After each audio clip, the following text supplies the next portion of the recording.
Okay guys, so welcome to another video with me, Crazy Skin Dog, and this is my highlights of BRKC 2023. So this is the British Rental Karting Championship, the absolute peak of indoor karting competition in the UK. This event is a karting World Cup qualifier. It's the British Nationals. Only 100 spaces. Some of the best drivers in the world are here, and me. Driving around, but yeah, so this is my first time out on Saturday morning. This is the start of the quali lap, and you can see I was first out on track in this heat, and I don't know if that's a good thing or a bad thing, but yeah, I was first out on track in this heat, and this is the quali lap here. It's alright. I didn't do enough practice. I felt way out of my depth at this point. But I started to settle in, and as you see I get a big snap of oversteer under braking into the hairpin there. That was my worst corner of the weekend, and that probably cost me a few places. But we'll see, I come across the line, and it's going to put me first. Obviously I'm first across the line, and we'll see the numbers on the dash there in the steering wheel start to drop as more drivers go faster than me, and we are going to settle down in 8th position. So then we're going to pull over to the side here, wait for everybody else to pull through, and we're going to jump ahead to the rolling start. So yeah, single file rolling starts. You'll see there's a little bit of nudging, but that's normally rolling starts in these things. That was a bit of a hard knock there, sorry Jen. But you will see it just instantly spreads out. You can't really stay too bumper to bumper. But we'll follow this first lap or so, because it was a fairly eventful one. So we see I'm feeling good at this point and catching up. Obviously there's a concertina effect and everybody's being held up. There is a big battle going on. One of the guys has left the train there further ahead, and that shuffled him out wide, and now he's just getting gobbled up by everybody. Brian's going to go up the inside, Brad Philpott's going to go up the inside, Jen's going to look interested, I'm going to look interested, and now we're 3 wide round there. 2 wide coming around his hairpin, nearly 3 wide, but I don't have space to get through there. And then there's an instant just up ahead there, Jen and that guy getting wrapped up. Yeah, he probably should have eased out of that. There was no space on, but yeah, that was a little bit of an instant to start off the first heat, and puts me in a decent position. As you see now, I'm running up in 5th, but this is my pit stop. I pit quite late, so in as fast as we can, stop at the first gate, wait for the green light. There it is, where we go kind of slow, but I was being cautious. Second gate, this one was tripping a lot of people up. There he is, green, and very slow away, but I just didn't want to mess up any pit stops at all. I just wanted clean pit stops, no mistakes in those, because you have to do another pit stop if you mess it up. And yeah, we'll jump towards the end of the race here, and there we go, checkered flag. I take a P8 on track. I get promoted to P7 thanks to a penalty awarded to the driver involved with Jen in that instant at the start. So yeah, my first heat, qualified P8, finished P7. Better than last, didn't it? That was the aim all weekend, just not last, and started with a P7. So I'm happy with that, feeling comfortable with the track. Pace isn't quite on, but it'll come. Okay guys, so that was heat 1. As you see, it's warmed up a little bit. The sun's out here now. Yeah, that was heat 1. That was an introduction to competitive karting, wasn't it? Quali wasn't too happy with. Didn't have the greatest lap.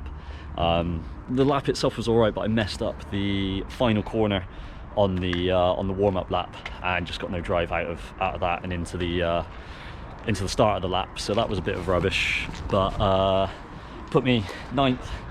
But then I did manage to take advantage of some chaos just ahead, a little bit of an instant ahead, as you saw, which allowed me to move up a place. And then that was kind of my race from there, really. I didn't drop off too much, but I also wasn't really gaining too much. So I was following Ryan for a bit, early race. But yeah, it was a good race, really happy with it. I'm over the moon with 8th place, which sounds crazy to say, but such is the level of competition here. The guys in that heat, some of them are just obscenely fast. So yeah, in order to even come 8th in that heat, I'm well happy with. Got the pit stops right, didn't mess that up.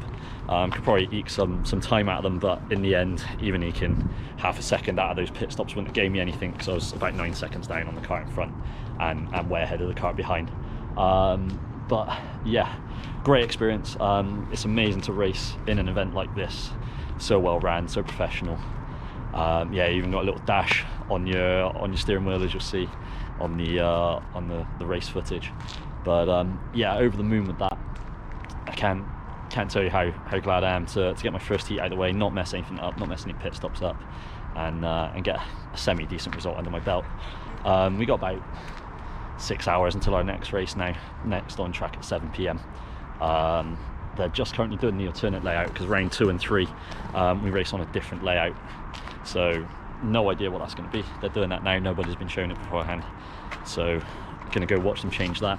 And yeah, so I'm in round heat 10 again this round, so got plenty of time until I'm on track. So going to go learn this alternate layout that we're going to race on for the next 2 rounds, and yeah, we'll catch you after the next one. Okay guys, here we are exiting the pits for qualifying of heat 2, and yeah, this is the alternate layout, so that's why we're going in different directions through this middle section here. Yeah, I liked this alternate layout. It was much more hairpin based rather than long sweeping corner based, and yeah, I just seemed to get on a bit better with it. Felt more comfortable on it. The second sector was still the same. They don't change that part, they just shift the first sector. I would like to see them change the second sector. I think it'd be a good option. But here we go. We go on the qualifying lap, hairpin right, 90-degree left, and then we've got the hairpin left, right, nice and smooth. And then this is the sweeping right-hander around. We want to hang it right because we've got a left hairpin, and then we're back onto the main circuit now. Just sweep all the way around the outside, down the back straight, past the timing screen, into the hard left-hander. I ran a bit wide there. Hopefully that doesn't cost me too bad. And then the final hairpin there, and that is our qualifying lap. Felt pretty good actually, and then for some reason this guy just barges me out of the way at the end of the lap. Not sure the reason for that, but there you go. And you'll see as the yellow flag come out there, P5. I've qualified P5, and yeah, well happy with that. Considering not last was my aim for all of this, and yeah, we're right in the middle of the snake here, so we're going to try and not lose too much time as we go green. And yeah, into that first hairpin, see it all bunches up in front, a lot of bumping and bashing, and yeah, nobody's raced on this layout, so everybody's learning where's good to overtake, where the right line is, etc. So there might be some opportunities open here.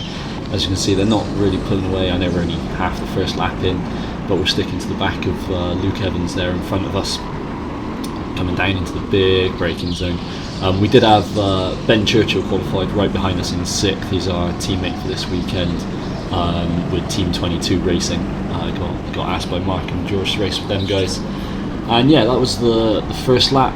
And then we carried on back for a while, and then we see I make a mistake here, and this is how costly one little mistake is. Just clip that inside barrier and Ben is through. I'd held him behind for 4 or 5 laps, but that's all it takes. One little turn in too early, and you've lost the position already. But again, we stick with him, and yeah, it's just a good race. We're going to jump on and see a bit later on. So by this point, Mackenzie Jones pitted really early from 2nd place, and he's caught up to us, and I haven't pitted yet.